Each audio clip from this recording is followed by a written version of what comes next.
Olá, sejam bem-vindos a mais um programa. Como prometido, né, no período eleitoral voltava o Benjamin para a gente fazer as análises.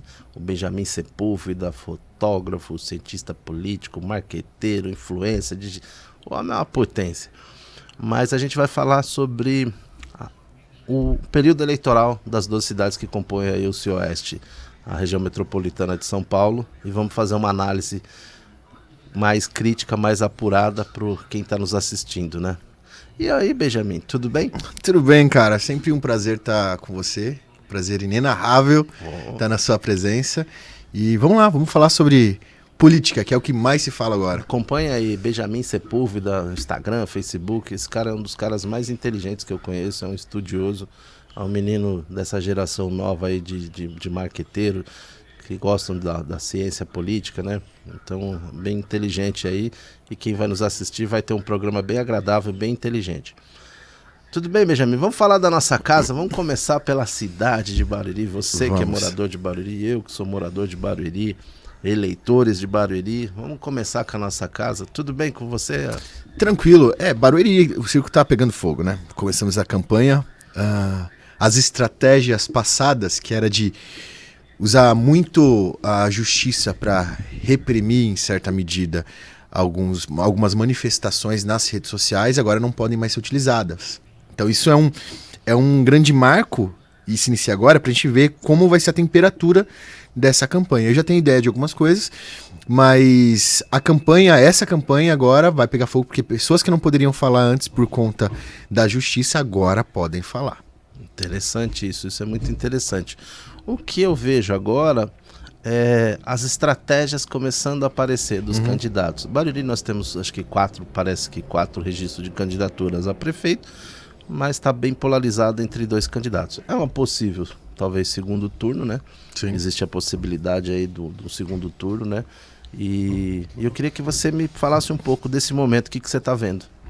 Então, as cartas já estão na mesa, né? Então, assim, não desmerecendo os outros dois candidatos que estão nesse jogo, né, em Barueri, mas a disputa, inclusive por narrativa, isso acontece até como um reflexo das eleições passadas para presidente, onde se tinha outros candidatos, mas a gente sabe que só dois realmente estavam no jogo franco.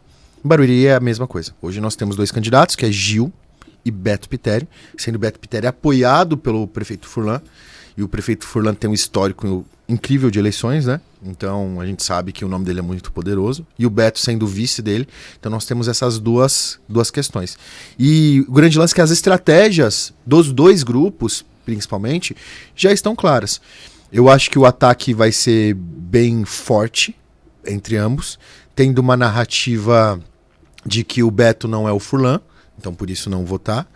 E do outro lado, que o Gil não fez um bom governo e que deixou a cidade num estado deplorável.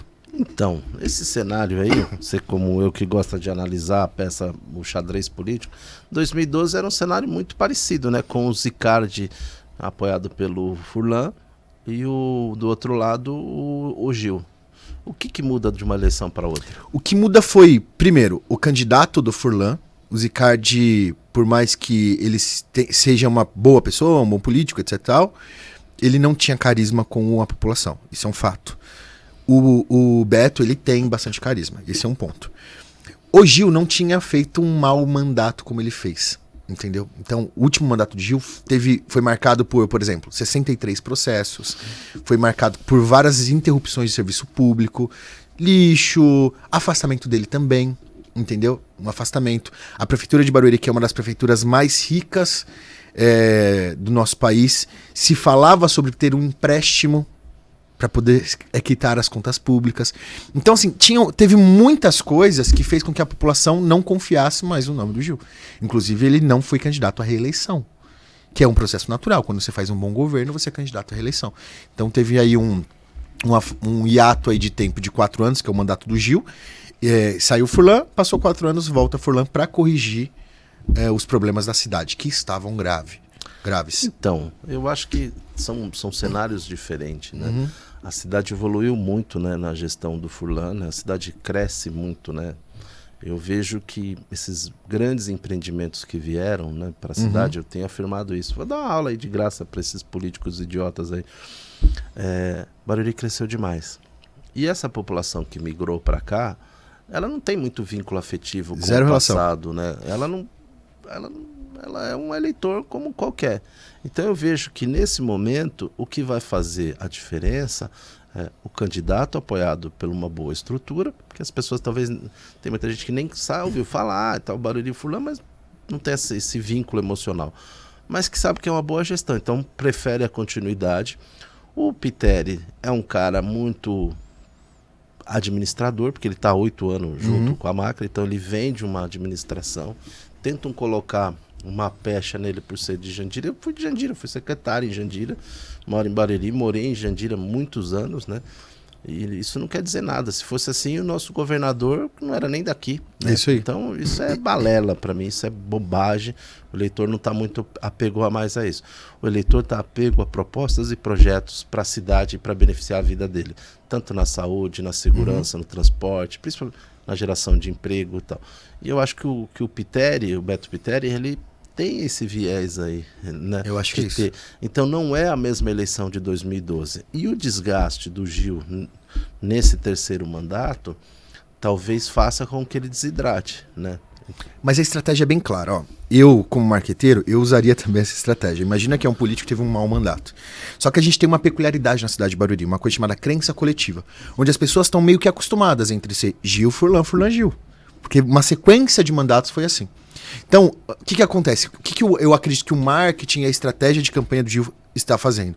Vamos evitar de ir tanto com ele para a rua, para não ter tanto desgaste. Você pode ver que na pré-campanha ele saiu em poucas reuniões, comparadas ao volume do Beto. E aí o que acontece? Eles estão apostando na crença coletiva. Quanto menos eu me expor, menos eu apanho, e mais as pessoas vão falar, não, o Gil sempre vem depois do Furlan, vamos votar nele.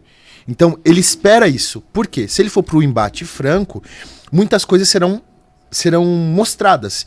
E aí a gente acaba com essa crença coletiva. E uma coisa que as pessoas não entendem é que as crenças não mudam. As crenças são substituídas por novas crenças. Você falou dos moradores novos, só um dado. Me parece que nos últimos 10 anos Barueri ganhou 100 mil novos moradores. Pessoas que não têm relação com a cidade, mas vieram para a cidade. Por quê? Infraestrutura, é uma cidade que oferece muitos serviços públicos de qualidade, uma boa qualidade de vida. Isso muda tudo. Porque as pessoas que vieram, os novos moradores, podem ser a decisão da campanha. E provavelmente eles vão ser. Então, a melhor narrativa para crescimento da cidade vai se sobrepor, ou seja, mais ou menos aí 30% da população, essa mentalidade vai se sobrepor a essa crença coletiva antiga que a cidade tinha. Esse é um ponto. E o Beto, o grande desafio dele, acho que é o maior desafio, é o desconhecimento. Como a campanha não foi pra rua, o nível de desconhecimento do Beto ainda é alto. Se na campanha o marqueteiro, o estrategista político, ele tiver a noção de usar o máximo possível a imagem do fulano para acabar com esse nível de desconhecimento, e é realmente colar essas duas imagens. Mostrar que realmente a pessoa que tem a capacidade técnica e a habilidade política para substituir o Furlan é o Beto. Então, essas basicamente são as estratégias. Uma, esconder um pouco o candidato para não desidratar tanto, e apostar na crença coletiva, que as pessoas realmente acreditam que depois do Furlan vem o Gil. E até porque, assim, lembra, ninguém gosta de entrar em restaurante vazio. Sim. Então, se todo mundo fala que vai votar em alguém, naturalmente outro fala, já que Fulano vai ganhar, vou votar nele. Entendeu? Então, eles apostam nisso. Agora, quando você vê que basicamente os principais candidatos aí, o que faz uma diferença numa campanha? São projetos, plano de governo, propostas e tal. Nesse momento, eu não vi de nenhum dos dois ainda, nenhum dos 4, não vi de ninguém, né? Vai chegar um determinado momento que eles vão começar a colocar os seus planos de governo na rua. Mas você toca num ponto importante. A campanha é rua. A campanha ainda é muito rua, né? O corpo a corpo com o eleitor, né? A gente é uma cidade ainda da região metropolitana, mas ainda tem alguns viés de interior. É uma grande cidade, já é quase uma metrópole, mas eu vejo que o corpo a corpo ainda faz a diferença nos bairros e tal. E essa sumiço ou omissão do candidato adversário pode ser beneficiado para o Pitteri, porque o Pitteri é um cara de rua, ele é um cara de corpo a corpo, ele gosta da rua, ele vai bem na rua, então acho que pode ser o diferencial aí, né, de estar fazendo uma campanha mais à frente do adversário. O que não entra na minha cabeça, eu não consigo entender, é por que alguém que já foi prefeito 3 vezes quer voltar a ser prefeito. Todo mundo que está nos assistindo quer estudar, quem é jovem quer estudar, fazer uma carreira e aposentar. Mas não é aposentar para morrer, eu morri. Não, aposentar para diminuir o ritmo, para voltar a estudar, para trabalhar menos, para cuidar da saúde, para poder passear, né? Então, assim, alguém que já foi prefeito. Agora, o que me chama a atenção também é a questão que falaram, eu preciso entrar depois no Divulga Candi e ver se é verdade que ele declarou menos de R$200 mil, o candidato Gil. Cara, não pode ser, eu não cheguei a ver também. Não, eu acho que é pegadinha do malandro, eu acho que é mentira, gente, não é possível. O carro que ele anda vale mais. Ele deve ter no bolso da carteira dele, né? Não é possível, desculpa, mas, pô, irmão, até a minha declaração de renda tá melhor que a sua, né? Então, assim, é tirar o povo de otário, de mané, porque não é possível que um cara com tudo isso tem lá 200, 160 conto, 160 mil, 190 mil, sei lá quanto é, eu não sei quanto é, mas eu sei que falaram que era menos de 200 mil. Não compra no Imperial, não compra em lugar nenhum. Não compra um terreno em Barueri. O maluco que eu sei mora no Alphaville. Então, no assim, zero. No zero? Uhum. Então, como é que pode ser tão duro e ser tão bem sucedido? Me ensina, porque eu vou votar em você. Se você ensinar essa mágica, porque é um negócio, ou é aquela coisa de sonegação de imposto, ou omissão de patrimônio. Tá tudo em holding. Eles criaram uma holding, colocaram todo o patrimônio da família na holding, coloca ele como sócio, sem ser administrador, então ele não aparece. Entendeu? E pronto, tá resolvido. Foi isso, cara, tenho certeza. Não, mas eu posso te falar. Mas é sacanagem. É pra fazer. Vota, a população, o cara que comprou sua casa a duras penas, financiou 20 anos, 30 anos, meu apartamento é financiado 30 anos, 20 anos, tá lá pagando, ele sabe do valor do dinheiro dele. E ele declara o imposto de renda todo ano, paga, todo mundo faz isso. Ele não entra na cabeça de negócio, daqui é zero, lá 160 mil. Quer dizer, o carro do cara vale mais do que isso, né? Uhum. Então, assim, o cara mora numa casa que vale mais do que isso. Então, assim, já começa com essa omissão de patrimônio. O que eu sei, ele tem iate. Falam-se todo mundo, Ubatuba, Caraguá, sei lá onde é. Então, assim, cadê o patrimônio, né? Então, tá empobrecendo, quer voltar na política porque tá duro, é isso? Duvido muito, mas é uma pergunta a ser feita. É uma pergunta. Até a assessoria, depois quiser mandar e responder, de boa. É uma curiosidade mesmo, não é um ataque pessoal, não é nada disso, não é nosso papel aqui fazer isso. Mas é uma curiosidade minha, inclusive pessoal. Acho que quem está nos assistindo também, né? É estranho, muito estranho. Muito, e assim, o que me pega é a motivação. A motivação, entende? E assim, quando alguém entra para gerar um contraditório pro grupo político dele, eles processam. Eles não entram, falam, não, deixa eu te explicar, vem cá, ó, é isso, não. É supressão. Igual quem é militar entende isso. É a supressão de fogo. Quando você recebe um fogo, você aumenta o volume, faz muita supressão para parar o ataque. É a mesma coisa que está acontecendo agora. Eles tentam fazer essa supressão de falas contraditórias. E a gente tem que entender qual que é a motivação. Peraí, a pessoa sumiu, literalmente sumiu, desapareceu por muitos anos. Não criou um projeto social, não criou uma ONG, não fez nenhuma devolutiva para a sociedade e de repente aparece com um sorriso no rosto, com um grupo político, tomando um monte de partido e falando, sou candidato a prefeito. Aí você entrou numa questão que me incomodou bastante enquanto amigo. Essa semana a gente acabou perdendo o Rubens Furlan, filho, o Rubinho. Meu irmãozão. Um cara muito gente boa, menino. Meu último áudio, inclusive, que eu tenho, uma hora eu vou mostrar para a família, que ele mandou para mim.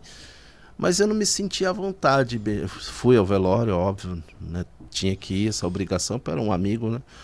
Mas eu não tinha essa proximidade para ficar postando, fazendo vídeo e tal. Se você entrar no meu Instagram, você vai ver, tem foto com o Rubinho lá, bem antiga.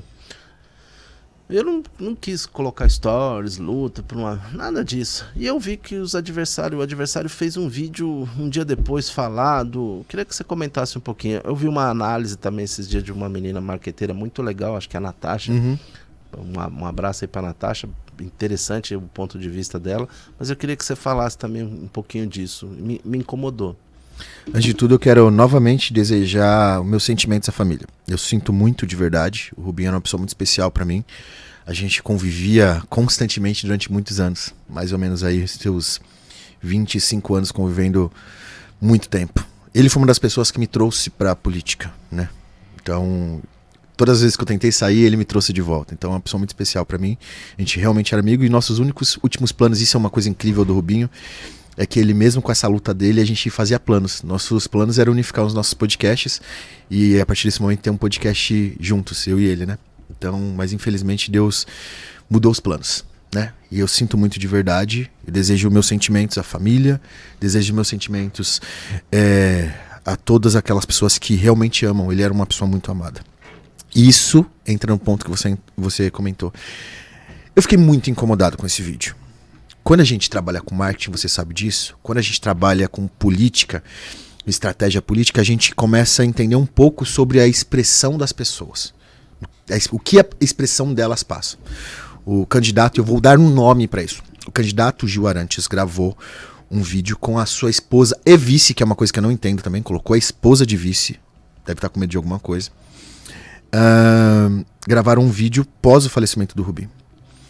Nesse vídeo eles desejavam vários votos para a família, falaram que conviveram com o Rubinho, etc. A cidade de Barueri inteira conviveu com o Rubinho. Mas quanto tempo faz que eles não conviviam? Esse é um ponto. Segundo ponto, que a narrativa deles é gravada através de leitura. Os olhos deles ficam se movimentando, lendo. Zero expressões faciais. Peraí. Cara, para não ter nível nenhum de expressão facial, você tem que colocar, sei lá, encher sua cara de botox, que não é o caso. Entendeu? Não é o caso. E aí eu acho que é o seguinte, é uma falta de respeito, eu acho que seria natural, beleza, eu acho que ele foi no velório, ir no velório, fazer uma nota de pesar, mas não gravar um vídeo para aproveitar o hype. Para quem não conhece, hype é como se fosse assim, a onda de crescimento de alguma coisa. Eles tentaram aproveitar o hype, até porque se você entrava no Instagram e via o explorar do Instagram, só aparecia coisas sobre o Rubinho. Ele era amado pela cidade de Barueri, pelas pessoas de Barueri. E eles tentaram utilizar essa imagem, perdão, eles tentaram utilizar essa imagem para se promover. E foi claro isso. Todo mundo. Deixa eu falar uma coisa. Vocês podem ver os vídeos lá, tem umas curtidas, tem bastante curtida, tem bastante comentário, só que é o seguinte, comentário de apoiadores de grupo político. Não é do povo, tá? Não se enganem. Eu acho assim, Benjamin, te interromper um pouquinho, me incomodou nesse sentido que se eu tivesse na estratégia é exatamente isso. Solta uma nota, vai lá no velório, porque conhecia acho que desde criança, uma nota, eu suspenderia a foto. Exatamente. Eu suspendendo a campanha por 3 dias e no próprio domingo, né, Dia dos Pais, e acabou. Isso era bem gentil, assim, bem democrático e tal, mas enfim, esse coisa de conseguir a população não é mais otário, e aí você começa o programa falando disso, que agora tem voz, né? Eu vi que teve uma menina que algumas pessoas estão fazendo esses comentários, a gente está aqui e as pessoas vão assistir esses vídeos e depois vão falar, é verdade, isso eu não tinha pensado, ou pensei, não gostei, enfim. Mas você não se aproveita da dor do próximo, né? Exatamente. Você não se apropria da dor do próximo, né? Você sente a dor do próximo, às vezes porque você é solidário, né? Você sente uma pessoa sofrer e aquilo te faz mal. Então eu acho que assim, é uma campanha que é uma campanha muito diferente. Esses 45 dias, 50 dias que vão ser esse período eleitoral, a gente vai ver muita coisa, mas eu acho que a população está bem amadurecida. Ainda e aí eu sou do marketing antigo, você é do marketing moderno, ainda é a campanha do corpo a corpo. A internet está criando uma força muito grande, né? Desde o Obama, o próprio Bolsonaro vem criando-se essa força na internet para eleger ou não o candidato. Eu acho que a cidade de Barueri não vai voltar para trás. Não, eu acredito que não. Deixa eu falar uma coisa, é que assim, a maioria das pessoas na política não entenderam o jogo ainda. Eu concordo que o corpo a corpo tem muito poder e ainda define eleição. Só que dentro do corpo a corpo, também tem uma coisa assim. O lance da política mudou. O assistencialismo não é o suficiente para ganhar uma eleição. De longe não é. Sabe o que ganha a eleição? Atenção. Nós estamos em uma guerra por atenção. Uma guerra de narrativa. A gente pode ver nos debates que a gente está vendo. Todos eles estão pensando na atenção, nos cortes, etc. O que acontece? Se a gente for olhar os históricos dos candidatos, quando for exposto o passado, os históricos, todos os processos, etc. Tá. Quem vai ter a melhor narrativa? E agora é luta de narrativa. Essa é uma questão, a gente já começou, teve o debate já em São Paulo, né?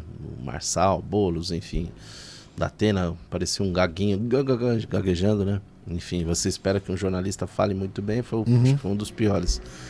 Mas aqui na região provavelmente vai ter debate, né? Nós estamos aí integrando um pool de comunicação e de veículos para ter os debates aqui regional. De Osasco, Carapicuíba, Barueri, Jandira, Itapevi, São Roque, Santana de Parnaíba, Cotia, Vargem, Cajamar, né? Cajamar, nós vamos falar de Cajamar também, viu? Aguardem, tem muita coisa. Tem muita cidade aí que a gente vai esclarecer muita coisa para a população. Mas esse momento, eu acho que assim, você tocou num ponto que também me deixou intrigado. É a primeira vez que eu vi aqui na região. Tem Araçariguama, que o Aymar foi prefeito, a esposa foi prefeita, já tem algumas cidades, eu não lembro de outra assim de cabeça, mas eu nunca vi o casal ser candidato junto, é a primeira vez. O que você acha que está acontecendo? Tem algum processo muito grave em segredo de justiça, tá? E tem chance dele perder a cadeira. Ele não colocaria um vice que ele não tivesse controle total. Até porque o histórico dos vices que o Gil sempre escolheu não foram bons. Entendeu? O fulano tem uma melhor habilidade para escolher vices, né? Mas o histórico dos vices do Gil não são muito bons. E o grupo político também dele não é dos melhores, assim, a gente sabe, não posso falar muita coisa, né? Pra não parecer ataque pessoal.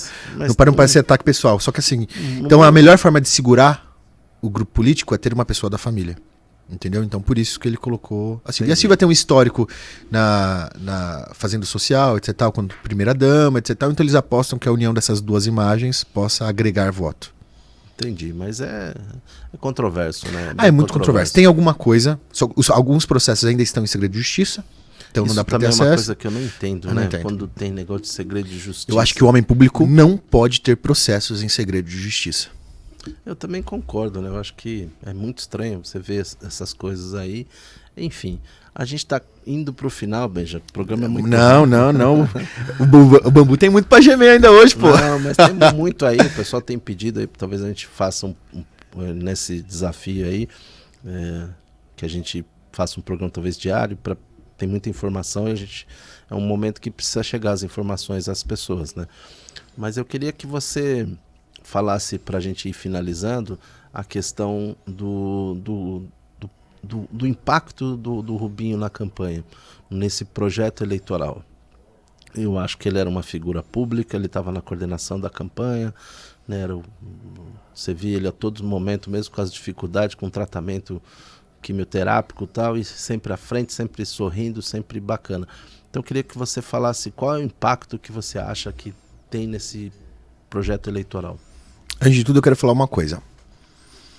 Eu tenho um lado, mas o meu lado não vai mudar o fato que eu venho me preparando para política, para marketing político, para estratégias políticas durante muitos anos. Então eu não estou falando aqui, o que eu vou falar agora não é sobre achismo, é sobre uma pessoa que estudou para poder ter esse tipo de mentalidade e conseguir enxergar certas coisas. Uma coisa importante que a gente tem que saber, e as pessoas têm que saber, era o sonho do Rubinho ver o Pitério, Beto Pitério, vice-prefeito atual do Furlan, ser prefeito de Barueri. Ele foi uma das peças fundamentais para a escolha do Beto como nome a candidato a prefeito. Ele entrou na campanha, ele trouxe os grupos políticos para a campanha, ele montou os partidos, o menino coordenava a campanha do Beto. Era o sonho dele, o objetivo dele, ele respirava isso. A gente sabe o processo de saúde que ele passou, até a gente perder ele, infelizmente. E mesmo nesse processo, lutando para se cuidar, lutando para se curar, ele não largou a campanha do Beto. Sabe o que vai acontecer? As pessoas vão se motivar. Agora, mais do que fazer pelo Furlan, fazer pelo Beto, fazer pela Bruna, Dona Sônia, é fazer pelo Rubinho, para continuar o legado dele. Essa campanha será sobre o legado do Rubinho, realizar o último desejo, o último sonho dele. Eu acho que como você, eu, né, nós somos pai, né? E temos filhos, enfim. Eu acho que o Furlan fez bastante pela cidade de Barueri. Muito. Eu acho que é uma forma da gente devolver também pro Furlan o carinho, né? De olhar que assim, ele não ia indicar um pangaré. Não. Alguém que não tivesse comprometimento com a cidade, né? Eu acho que ele indicou alguém que está preparado, já foi prefeito, é vice-prefeito há muito tempo. Conhece toda a cidade. Conhece toda a cidade, conhece a infraestrutura da cidade, sabe o que é melhor para a cidade.